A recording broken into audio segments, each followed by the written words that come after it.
दीजे साथ और पोता तुमने ऐसो दीजे दीजे फूल गुलाब मारा द्वारिका नाथ मारा चार भुजारा नाथ। हे प्रभु कृपा एकादशी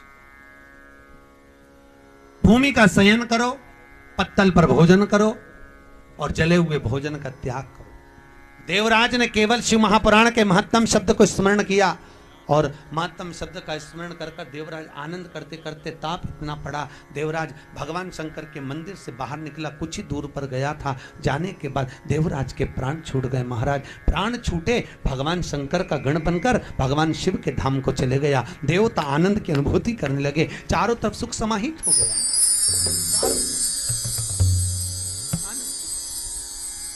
ब्राह्मण कुल में जन्म लेने के बाद भी ब्राह्मण कर्म नहीं कर पाया और ब्राह्मण ना कर्म करने के बाद भी भगवान की भक्ति में डूब गया। राजा श्वेत का चरित्र आप लोग सुने होंगे। राजा श्वेत जो भगवान शिव की आराधना में डूबे रहते, दिन रात भगवान शंकर की आराधना, शिव जी का स्मरण करना, शंकर का भजन करना, शंकर की स्मरण करना, शंकर भगवान को ले जाकर जल चढ़ाना। सारे 33 कोटि देवताओं में केवल एक देव अधिदेव महादेव एक ऐसे हैं जो अपनी मस्ती में रहते हैं महाराज। और दुनिया के लोग उनके भगत भी ऐसे हैं, जब फुर्सत जब फ्री तब लोटा में पानी भरा, शंकर जी को ले जाकर चढ़ा दिया। और कहीं कहीं के तो इतने आलसी कि मंदिर का ही लोटा, कलश भी मंदिर का, शंकर भी मंदिर का और पानी भी मंदिर का, वहीं से भर के वहीं उठा उठा के चढ़ा दे। शंकर भगवान भी मन में सोचे आई काय को तेरे घर ही आ जा तो वहीं चढ़ा देती, इतना भी कष्ट काय को करा। सबसे सरल महाराज पहले के समय में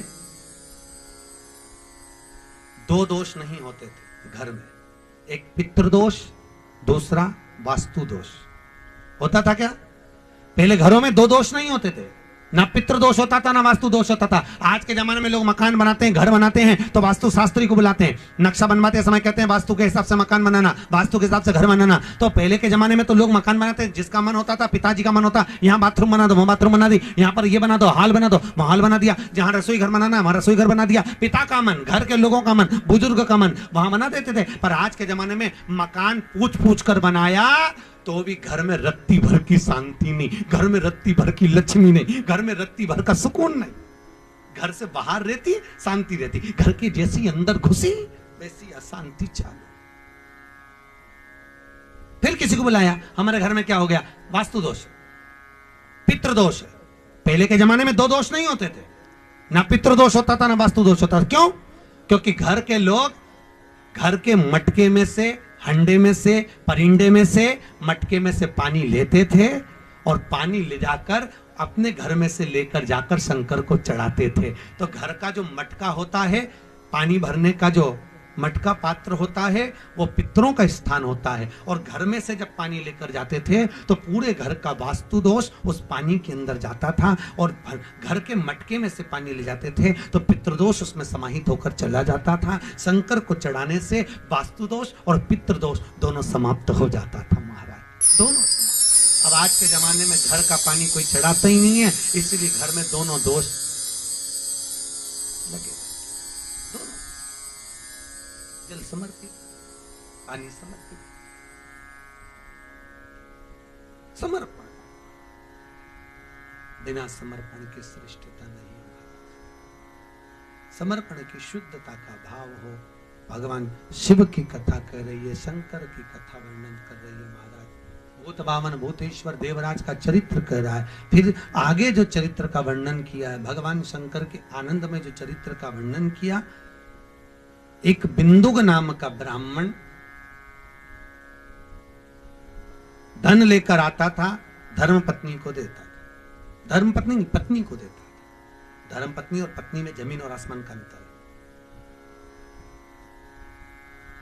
बहुत अंतर है। वेद व्यास जी ने गांधारी के नाम के आगे पत्नी लिखा है। किन्ने? वेद व्यास जी ने क्या लिखा?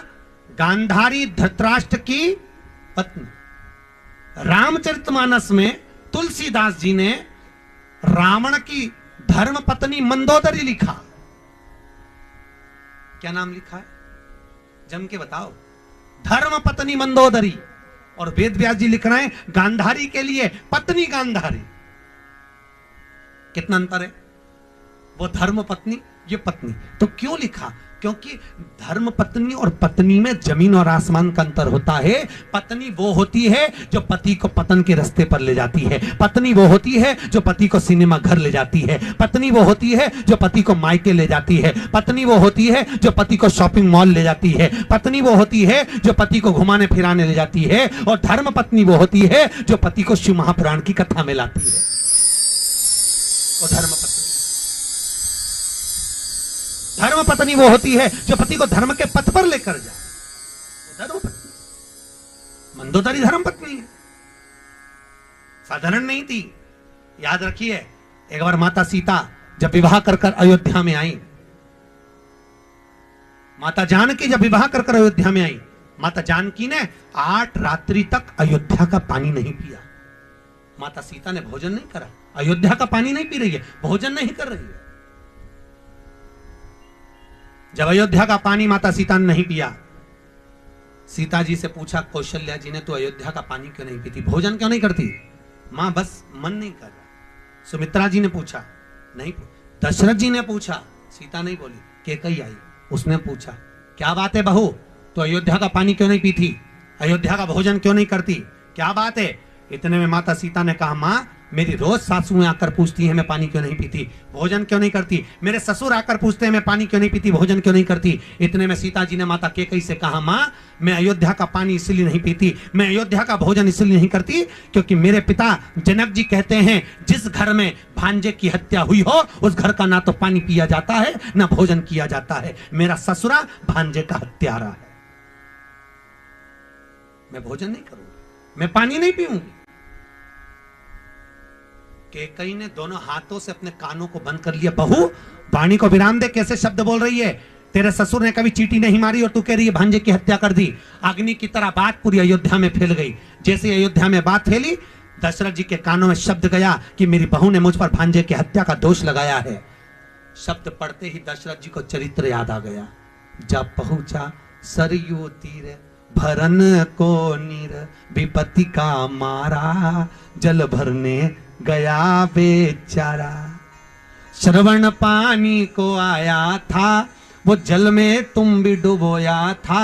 अरे धोखे से मारा बाण कलेजा फाड़ा, जल भरने गया बेचारा। तब श्रवण कुमार ने दशरथ जी को देखकर कहा था, मामा जी भेद बता देना, पितु मात को नीर पिला देना। मेरे पांव पड़ी जंजीर हुआ अंधियारा, जल भरने गया बेचारा। तब दशरथ जी ने पूछा, तूने मुझे मामा कैसे कह दिया, मैं तेरा मामा कैसे? श्रवण कुमार कहते हैं, मामा जी मेरी माँ से रोज पूछता था, माँ मेरे मामा कैसे लगते हैं, मेरे मामा कैसे लगते हैं। तो मेरी माँ ने कहा था तेरे मामा के मस्तक पर सूर्य वंश का तिलक है। आज आपके माथे पर तिलक देखा इसलिए आपको मामा कह दिया। महाराज ये कंपनी का ट्रेडमार्क है कि कौन सी ब्रांड के हो, इससे ब्रांड का पता चलता है। त्रिपुण लगा है शंकर वाला, यू मार्क का तिलक है कृष्ण वाला, 3 लगे हैं नारायण वाला, बिंदी लगी है लाल देवी जी वाला, काली बिंदी लगी है निम्बार्क वाला, पहचान में आता है।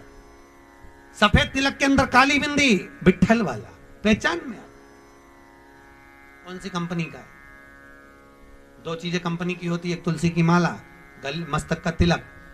आजकल मृत्यु का ठिकाना नहीं, कब मौत आ जाए, कब प्राण छूट जाए, कोई भरोसा है क्या कि कब प्राण छूट जाए। मालूम पड़े प्राण छूटे और मुंह से राम नाम नहीं निकला, भगवान का भजन नहीं निकला तो नरक पड़ जाओगे। इसीलिए गले में तुलसी की माला हो या मस्तक पर तिलक हो, अगर प्राण छूट भी गए, राम नहीं भी निकला, हरि विठल नहीं भी निकला, शंकर का नाम नहीं भी निकला और मर गए, तो मरने के बाद यम के दूत अगर बंदी बनाने आएंगे, तो यम के दूत जब बंदी बनाने आएंगे माथे पर त्रिपुण लगा देखेंगे तो यम के दूत पहचान जाएंगे कि अपनी कंपनी का माल नहीं है, शंकर जी की कंपनी का है, वही लेकर जाएगा। एक CFL का बल्ब अगर बेकार निकल जाता है तो कंपनी का माल वापस कंपनी में जाता है। उसी तरह अगर त्रिपुण लगा गया तो वापस तुम शंकर जी के धाम में पहुंच जाओगे। और मान लो किसी का लेवल भी मिट जाता है तो नीचे सील लगी हुई है, गले में तुलसी की माला या रुद्राक्ष की माला पड़ी है, तो भी यमदूत खेल पहचान जाएंगे इसके गले में माला पड़ी है, ये तो भगवान के दरबार में जाए। अब भगवान दशरथ जी के मस्तक पर तिलक देखा, श्रवण कुमार ने मामा कह दिया। मेरी माता को जल पिलाना, श्रवण कुमार के माता पिता के पास में जब दशरथ जी पहुंचे, दशरथ जी की आंख में आंसू भर गया कि यहां तो मेरी बहन बैठी है सुहांगी। दशरथ जी की एक ही बहन थी जिसका नाम था सुहांगी, जो शांति मुनि के साथ बिहाई थी।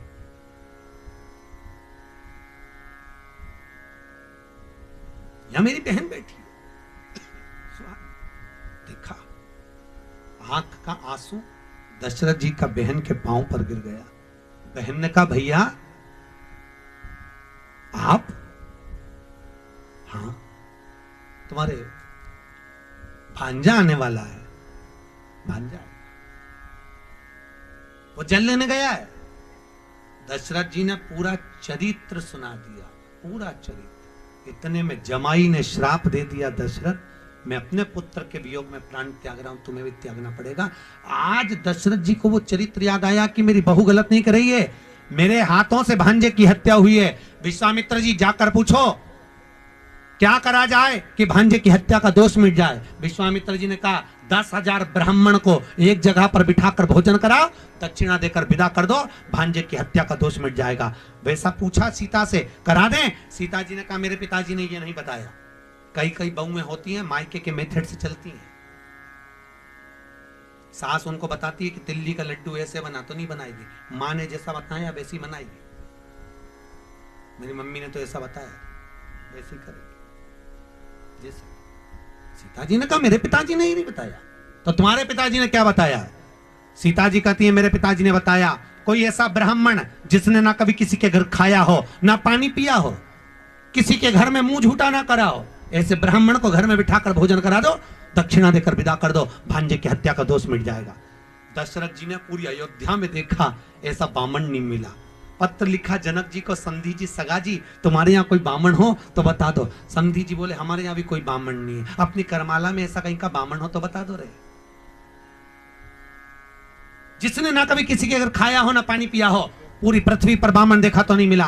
तब जनक जी ने पत्र लिखकर भेजा दशरथ जी को, दशरथ जी पूरी पृथ्वी पर ऐसा ब्राह्मण नहीं मिलेगा, पूरी पृथ्वी पर केवल एक ब्राह्मण ऐसा है, ना उसने किसी के घर खाया ना पानी पिया, उसका नाम लंका का राजा रावण है। क्योंकि रावण को कोई घर में भोजन करने नहीं बुलाता, पानी पीना नहीं बुलाता, उसको तुम बुलाइए, वो ब्राह्मण है।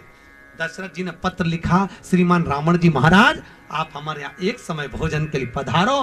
वो पत्र मंदोदरी के हाथ लग गया। और मंदोदरी रावण की कौन है? जम के बोलो, धर्म पत्नी। अब धर्म पत्नी क्या करती हो देखो। धर्म पत्नी पहुंची रावण के पास, स्वामी आप ब्राह्मण कुल में जन्मे पर आपने कभी ब्राह्मण कर्म नहीं करा। रावण कहता है मैं ब्राह्मण कर्म तो करता हूं, शंकर जी की पूजन करता हूं, जनेऊ पहनता हूं, त्रिपुंड लगाता हूं, ये ब्राह्मण कर्म नहीं तो और क्या है? इतने में मंदोदरी ने कहा ब्राह्मण कर्म इसे नहीं कहते, ब्राह्मण कर्म वो होता है जजमान के यहाँ भोजन करने जाओ, दक्षिणा लेकर आओ। इतने में रावण हंसकर बोला मेरे जैसे दशानंद को कौन भोजन कराएगा, किसको अपने खजाने खाली करना है? मंदोदरी बोली फालतू की बात छोड़िए, ऐसे जजमान बहुत हैं जो भोजन कराएंगे, आप जाओगे? रावण बोला तू नाम बता, मैं चले जाता हूं, जाइए। राजा दशरथ ने तुम्हें भोजन करने बुलाया। रावण ने अपने मस्तक के मुकुट को जमीन पर रख दिया, क्योंकि रावण बड़ा विद्वान था, उसको मालूम था अहंकार का मुकुट पहनकर जाऊंगा तो मुझे राम नहीं मिल पाएगा, अहंकार छोड़कर जाऊंगा तो राम मिलेगा। मुकुट जमीन पे। रावण गया, किसके कहने पर? अरे बोलो जम के, तो तुम कब कहोगी? वो तो मंदोदरी थी, उसने कहा जाओ राम जी के दरवाजे, तो तुम भी रोज जाके बोलोगे कि नहीं बोलोगी? चलो। वो पूछे कहां कथा हो रही है? 7 दिन में एक दिन तो धर्म पत्नी बन जाओ, मेरा निवेदन इतना सा है, उनको भी साथ लेकर। और जो न्याय, तो निवेदन है जो कथा सुनने न्याय माताओं, उसको पूरी कथा यहां से जाकर पूरी पूरी सुना। इंदौर की कथा याद आ गई हमको, गुमास्ता नगर में कथा थी, हमने कहा जितनी कथा यहां सुनकर जाओ सारी कथा घर पे सुना।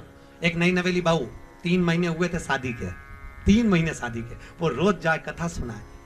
एक दिन वो हमारे पास आकर बोली गुरुजी आज मेरा सेठ आया है, पति आया है। मैंने कहा बेन आखिरी में मिलवाना, बेलपत्र देंगे हो। आखिरी में मिलने आए, हमने बेलपत्री दी, हमने पूछा भैया 3 दिन कथा में नहीं आए, आज चौथे दिन कैसे आ गए? उसने कहा गुरुजी सही बोलो। मैंने कहा बोल। कि गुरुजी रात को 9 से 12 सुनने से अच्छा है दिन में 3 से 6 सुन लूं, क्योंकि पूरी रात बैठ के ये कथा ही सुनाती रहती है। तो तुम भी नियम ले लो, यहां से जाने के बाद पूरी पूरी कथा। ए जी पांव दबा दबा के, गला नहीं, पांव पूरी पूरी कथा। मंदोदरी ने भेज, धर्म पत्नी भेजी और मंदोदरी ने भेजा। पहुंचे रावण, दशरथ जी को मालूम पड़ा लंकाधिपति रावण आया, ब्राह्मण आया है। दशरथ जी तुरंत आए। दशरथ जी ने आकर रावण के चरण धोए। राम जी ऊपर छत पे खड़े हुए देख रहे थे, आज मेरे पिता रावण के चरण धो रहे हैं। राम जी जान गए मेरे पिता ने रावण के चरण धोए हैं तो एक दिन मैं भी इस रावण के चरण जरूर धोऊंगा, क्योंकि जैसा बाप करता है वैसी औलाद करती है। ये भी तो होता है। एक माता पिता ने अपने बच्चे से कहा सुन शाम को गुरुजी आएंगे प्रणाम करना हो। हाँ शाम को गुरुजी आए, पिताजी ने कहा चल प्रणाम कर, नहीं करना। पिताजी ने कहा प्रणाम कर, नहीं करना। पिताजी ने 2 धर के दिया, बच्चा रोने लगा। माँ बेटा अपने गुरुजी प्रणाम कर, नहीं करना। माँ ने भी धो दिया, 4 धर के दिया, बच्चा रोए। इतने में गुरुजी ने कहा काहे को मार रहे हो? कि प्रणाम नहीं कर रहा। गुरुजी बोले नहीं कर रहा तो मत करने दो, कम से कम तुम दोनों तो करो, तुम दोनों करो। अब जैसे ही माता पिता ने प्रणाम करा, बच्चे ने साष्टांग दंडवत कर लिया। उनको देखकर हम सुधरेंगे युग सुधरेगा, हम बदलेंगे। अरे बोलो तो युग बदलेगा, बदलो तो सही। कब बदलोगे? अरे बोलो तो बदलना जरूरी है। 2 चीज बहुत जल्दी बदली, एक घूंघट एक मेहंदी। पहले घूंघट यहां था, फिर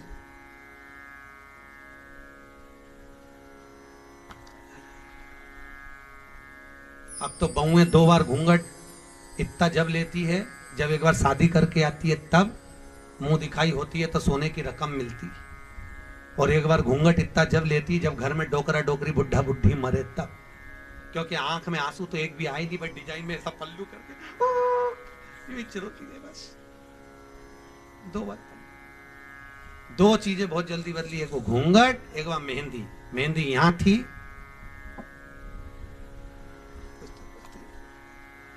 पूना में कथा थी मंगलवार पेट में, तो हमने पूछ लिया एक बच्ची लगा के, हमने कहा तनु इधर आ।